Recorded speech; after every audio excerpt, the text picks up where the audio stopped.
회개라는 말을 많이 사용하는데요. 이 회개라는 말의 국어 사전적인 의미는 죄나 잘못을 뉘우치고 마음을 고쳐먹다, 그런 뜻을 가지고 있습니다. 일반적으로 우리가 이해하는 회개는 사전적인 정의에서처럼 몸의 움직임이 아니라 마음의 변화에 초점을 맞추고 있습니다. 그리고 구약 성경에서 회개를 의미하는 대표적인 히브리 단어가 있는데요. 여러분, 히브리어가 어렵고요. 그렇지만 이 단어는 꼭 외웠으면 좋겠다 싶어서 여러분들에게 좀 보여드립니다. 한번 보여주시기 바랍니다. 회개라는 말, 슈브라고 그럽니다. 슈브. 한국말로만 아시면 돼요. 가로 안에 있는 거 여러분 잘 모르십니다. 슈브라고 얘기합니다. 그 뜻을 한번 같이 읽어보겠습니다.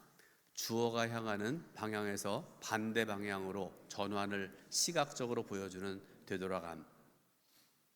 읽어도 잘 이해하기 어렵죠.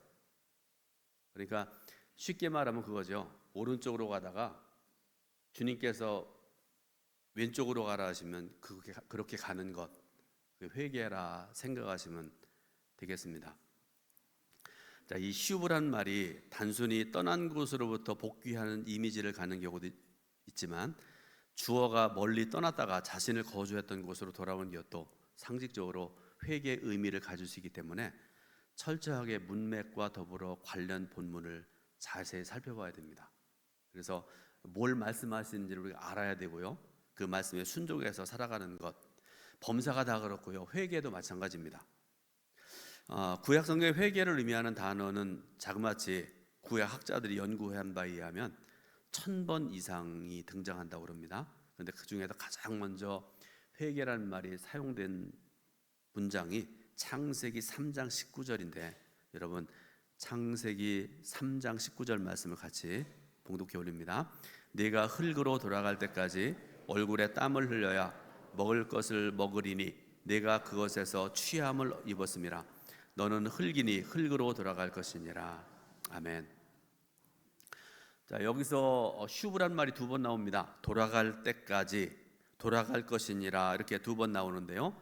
이 두 번의 회개란 말이 겉으로는 돌아감을 의미하지만 인간의 회개를 촉구하는 의미가 담겨져 있을 가능성은 충분합니다. 그런데 인간의 범죄 이후에 최종적으로 돌아가야 될 흙을 말씀을 하고 계시는데요.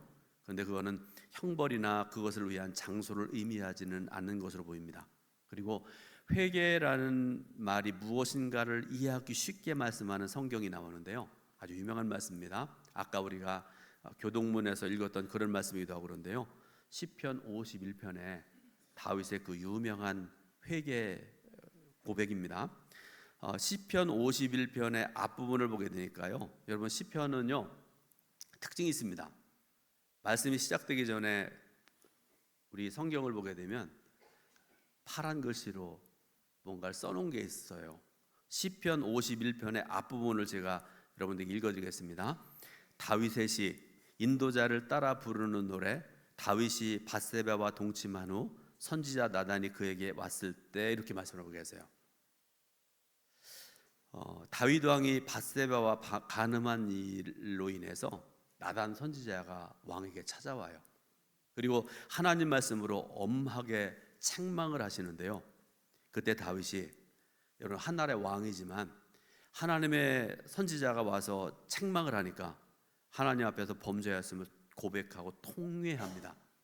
그리고 부패한 인간은 근본적으로 죄성을 지니고 있음을 시인하면서 자신의 심령을 변화시켜 달라고 하나님 앞에 간절히 간구하고 기도하는 말씀이 시편 51편에 기록이 되어 있습니다.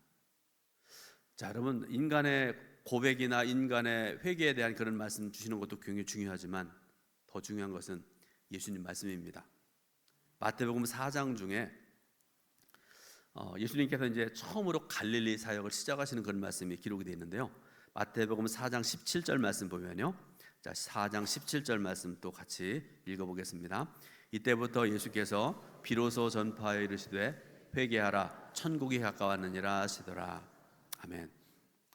자, 예수님께서 이 말씀을 선포하기 시작함으로 인해서 갈릴리 사역이 시작되었다라는 그런 말씀입니다.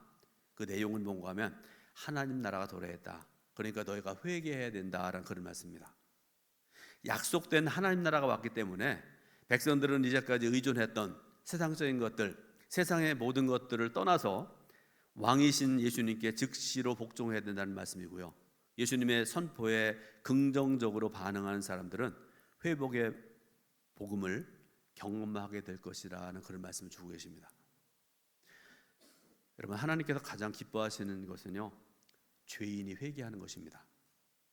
이 사실은 누가복음을 통해서 특히 강조되고 있는데요, 죄사함을 받게 하는 회개는 요한이 선포한 소식이기도 하고요, 예수님의 생애를 통해서 성취된 약속이기도 합니다. 그래서 예수님께서는 죄인들의 회개를 위해 왔노라 하고 선언하시는 그런 말씀이 누가복음 5장 32절에 분명히 기록되어 있습니다.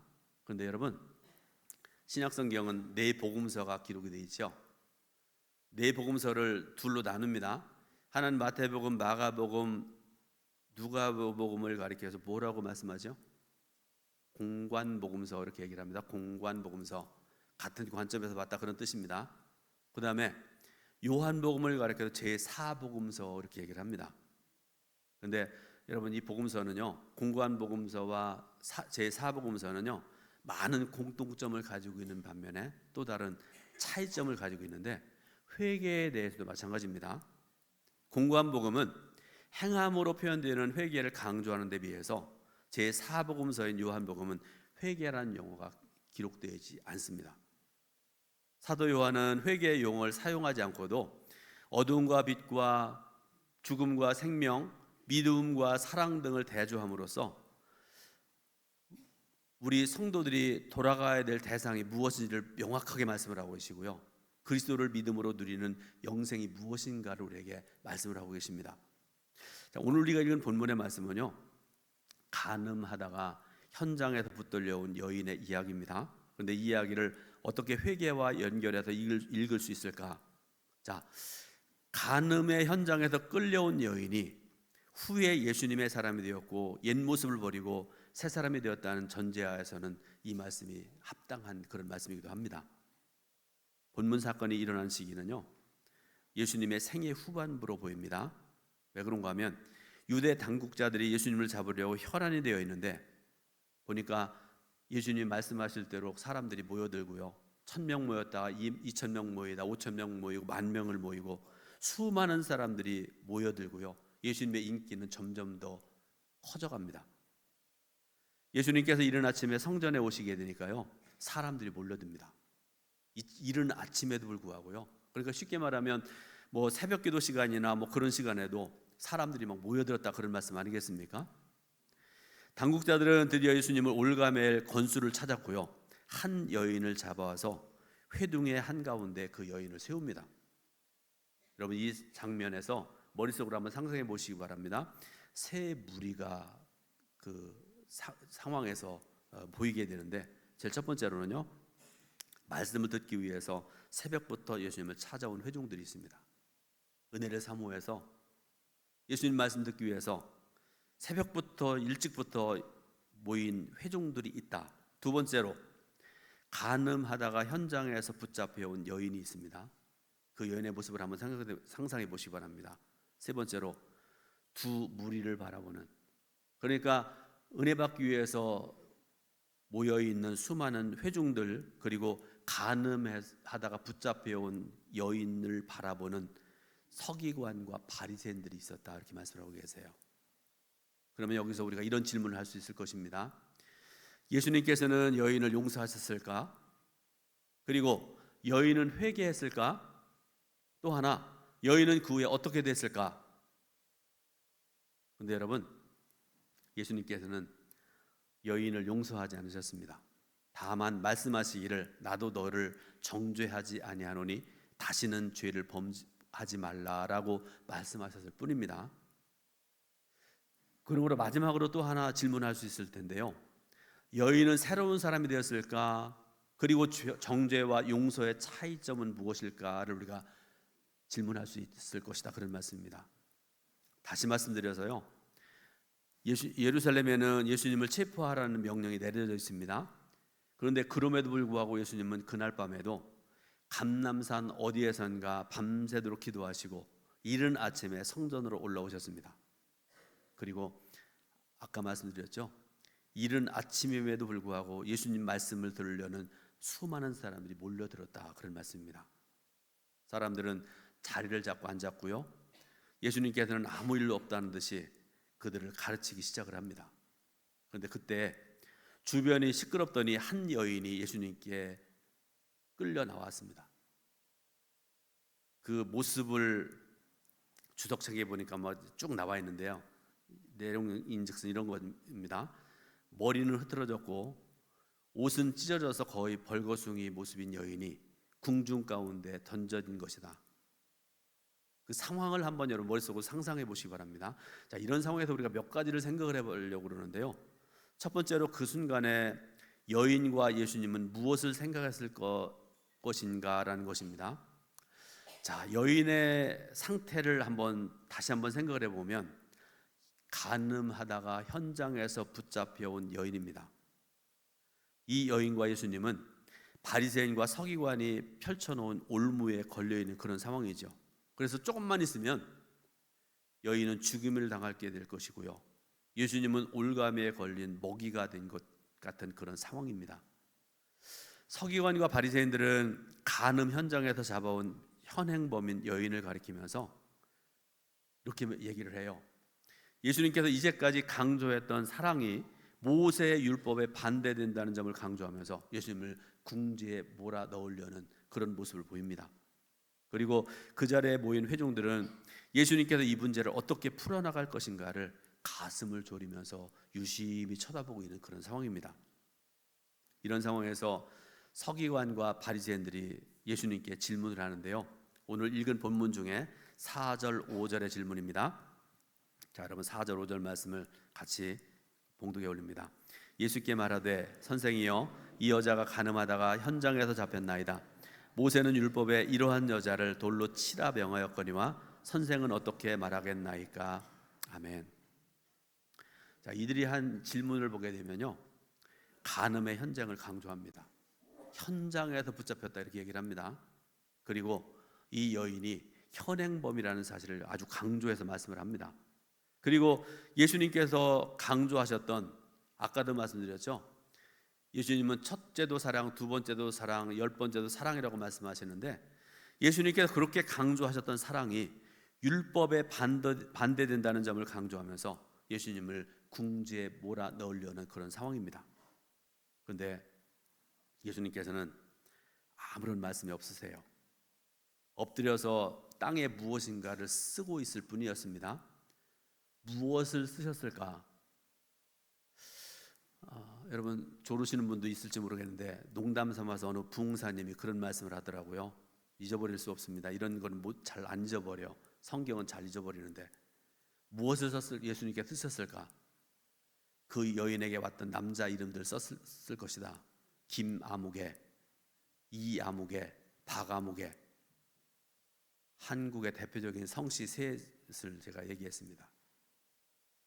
근데 중요한 것은요, 무엇을 쓰셨을까, 얼마 동안 쓰셨을까 하는 것입니다. 그런데 성경은 이 질문에 대해서 아무런 실마리를 제공하지 않으세요. 또 하나 우리가 생각해 볼 것이 있습니다. 예수님께서 땅에 무엇을 쓰셨다고 말씀을 하고 계시는데 6절 말씀 중에 보니까요, 예수께서 몸을 굽히사 손가락으로 땅에 쓰시니 이렇게 말씀을 하세요.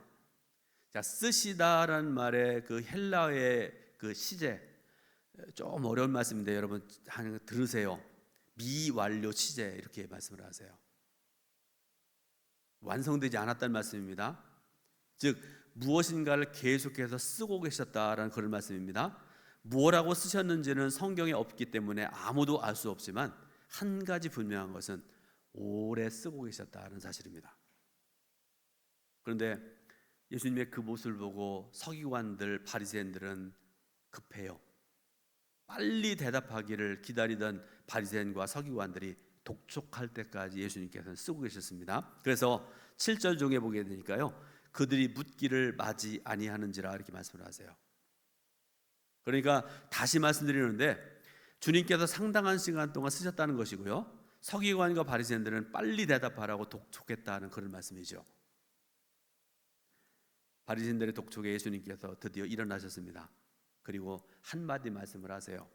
7절 후반절 보니까요, 너희 중에 죄 없는 자가 먼저 돌로 치라 이렇게 말씀을 하세요. 그리고 난 다음에 다시 땅에 무언가를 쓰십니다. 예수님께서는 대적자들과 맞대응하지 아니하시고요, 다시 엎드려 글씨를 쓰셨습니다. 그러는 중에 한 사람 두 사람 다 떠나가고요, 그 자리에는 예수님과 그 여인 둘밖에 안 남았습니다. 그런데 여러분, 7절 후반절 말씀 중에 중요한 말씀이 나오는데요, 먼저 돌로 치는 자란 말, 여러분 우리가 좀 생각을 해봐야 되는데요, 어느 유명한 주석가의 주석 중에 보니까 이런 말씀이 나와요. 먼저 돌로 치는 자에 대한 그런 주석입니다. 사형의 책임을 지는 증인을 의미한다. 즉 하늘나라에서 하나님께서 왜 그녀를 죽였느냐라고 물으실 때 분명하게 이유를 댈 수 있는 사람을 말한다. 그러므로 하나님 앞에서 증인으로 서겠다는 사람이 어디 있겠는가라고 이렇게 주석가가 이렇게 주석을 해놨습니다. 자, 예수님께서 여인에게 물으십니다. 너를 고발하던 그들이 어디 있느냐? 너를 정죄한 자가 없느냐? 이렇게 물어보세요. 예수님의 질문에 여인이 한마디로 대답하는데요, 없나이다 이렇게 대답을 하는데, 예수님께서 말씀하시기를 11절 후반절에 보니까요, 여러분 붉은 글씨로 쓴 그 부분을 같이 읽어보겠습니다. 11절 후반절입니다. 같이 읽습니다. 나도 너를 정죄하지 아니하노니 가서 다시는 죄를 범하지 말라. 아멘. 자, 또 우리가 생각해봐야 될 것이 있는데요, 예수님께서 과연 여인을 용서하셨을까라는 것입니다. 그런데 단언해서 말씀드리지만 예수님은 그 여인을 용서하셨다는 그런 말씀이 없어요. 단지 나도 너를 정죄하지 아니하노니 가서 다시는 죄를 범하지 말라라고 말씀하셨을 뿐입니다. 자, 그러면 정죄와 용서의 차이가 무엇일까를 우리가 생각을 해봐야 되는데요, 이 정죄라는 말의 뜻은요, 죄가 있다고 단정하다 그런 뜻입니다. 용서란 말 뜻, 지은 죄나 잘못에 대하여 꾸짖거나 벌주지 않고 너그럽게 봐주다 그런 뜻을 가지고 있습니다. 그러면 왜 예수님께서는 회개하는 여인을 정죄하지 않으신 것일까? 그리고 그 여인은 어떻게 새 사람이 되었을까? 그리고 그 여인이 새 사람이 된 것을 어떻게 알 수 있을까라는 질문을 또 할 수가 있다 그런 말씀인데요. 자, 요한복음의 일부의 구조를 여러분들에게 좀 말씀드립니다. 좀 어려운 내용인데요, 들으시기 바랍니다. 요한복음 4장 9장 말씀을 이제 설명을 해놓은 그런 내용인데요, 사건을 제시하는 앞부분과 교훈 형식인 뒷부분으로 이루어져 있다. 요한복음 4장부터 9장이 그렇다는 말씀입니다. 초기 사본에는 8장의 사건 부분이 빠진 채 바로 교훈으로 들어간다. 그러다가 후기 사본에서 지금의 자리로 되돌아온 것으로 알려져 있다. 자, 여기까지 여러분 그냥 들으시고요, 그 다음에 지금은 잘 들으셔야 됩니다. 성경을 자세히 보면 4장부터 9장을 자세히 보면 집에 가서 꼭 한번 읽어보시기 바랍니다. 7장 마지막 절부터 8장 11절까지의 특징적인 것을 여러분들이 발견할 수 있을 텐데요, 한 10초 정도 시간 될 테니까 뭔가 발견해내시고 손을 드시고 대답하신 분에게는 제가 상을 좀 드리려고 합니다.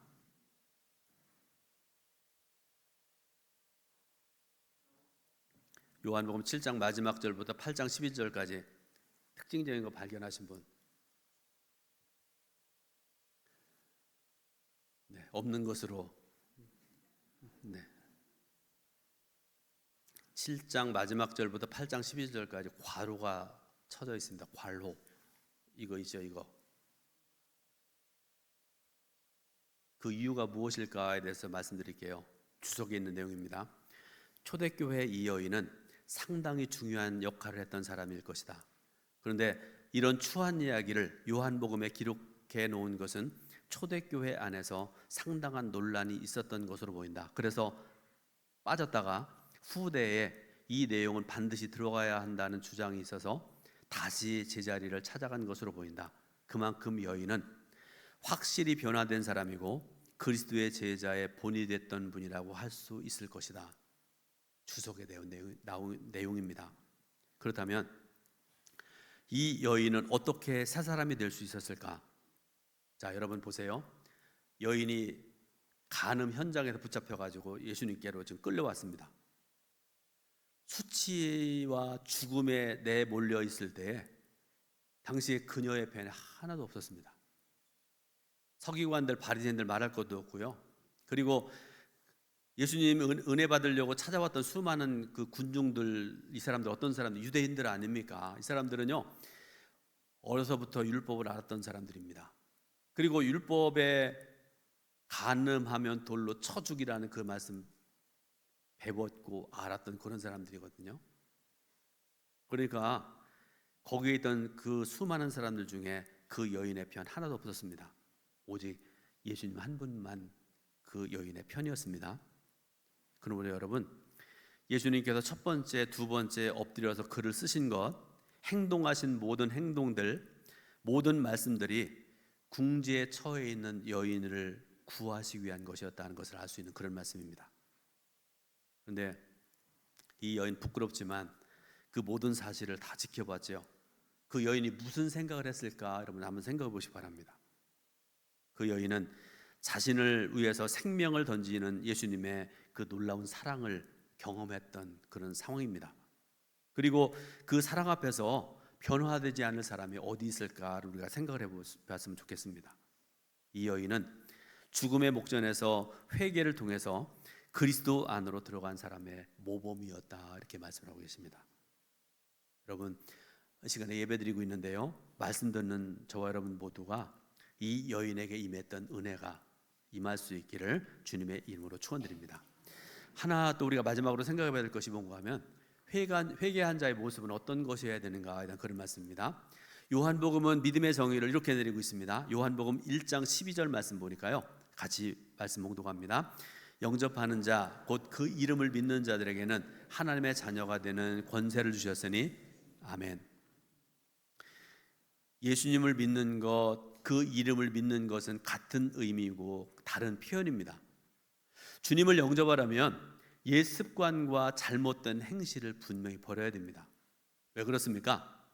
믿음을 입으로 고백하는 것과 믿음을 따라 사는 삶이 있을 때에만 진정한 그리스도인이라고 말할 수 있기 때문에 그렇습니다. 그래서 이 시간에 여러분, 마지막으로 예수 그리스도의 십자가 앞에서 여러분 질문하고 대답하려고 합니다. 여러분 제 뒤에 보면 십자가 보이시죠? 여러분 십자가를 바라보면서 대답하시기 바라고요. 제가 십자가를 의지해서 여러분들에게 질문 두 가지를 하려고 합니다. 속으로 하셔도 좋아요, 큰 소리로 대답하셔도 좋습니다. 첫 번째 질문입니다. 여러분은 진정으로 회개하고 예수 그리스도를 영접하셨나요? 두 번째입니다. 여러분은 예수 그리스도의 사람으로 살고 있습니까? 만약에 그리스도 없이 살고 있다고 그러면 거짓 회심을 했거나 세상의 쾌락에 취해서 예수님을 잃어버린 것입니다. 예수님을 잃어버리고 예수님 없이 살아가는 그리스도인들이 세상에는 너무나 많은 것 같습니다. 특별히 어느 유명한 목사님 말씀하시기를 한국 교회 안에는 그리스도가 없는 교리적인 믿음에 중독된 사람들이 너무나 많다, 그러면서 한탄하는 그런 말씀을 하고 계세요. 또 교회가 이처럼 세속화되고 부패해서 사회로부터 도를 맞고 있음에도 무감각하게 된 데에는 지도자들의 타락을 지적하지 않을 수가 없다, 이렇게 말씀하고 계세요. 또 하나, 하나님께서 원하시는 설교가 아니라 성도들이 원하는 설교를 하는 설교자들을 언급하지 않을 수 없다, 이렇게 말씀하고 계세요. 그러므로 저도 그렇고요, 말씀 듣는 여러분들도 회개가 필요한 때입니다. 마지막으로 아우구스티누스의 유명한 그 회개에 대한 그런 예화를 하나 소개해드리고 말씀 마치려고 합니다. 이 아우구스티누스는 예수 그리스도를 영접하기는 했지만 세례받기를 주저했다고 그래요. 왜 그런가 하면요, 세례받은 후에 진정한 그리스도의 사람으로 살아갈 수 있는가를 그는 항상 고민했다고 그래요. 그러니까 내가 세례받으면 그 이후로부터는 하나님의 사람으로, 예수 그리스도를 믿는 사람으로 예전과는 분명히 다른 삶을 살아야 되는데 그것 때문에 항상 기도하면서 고민했다, 그런 말씀 아니겠습니까? 그래서 그는요, 항상 하나님 앞에 이렇게 부르짖었다고 그래요. 짧은 부르짐인데요. 나는 그 죄악에 꽉 붙들려 있는 것 같이 여겨졌나이다. 그리하여 나는 애처로운 목소리로 계속 부르짖었나이다. 언제까지 내일이라는 말을 되풀이해야 되나이까? 왜 지금은 할 수 없나이까? 그러면서 항상 그렇게 하나님 앞에 기도했다고 그래. 부르짖었답니다. 그런데 어느 날 이웃집에서 소녀인지 소년인지 알 수 없는데 그 아이가 하는 말, 집어서 읽으라는 아이의 노랫소리가 들려왔고요.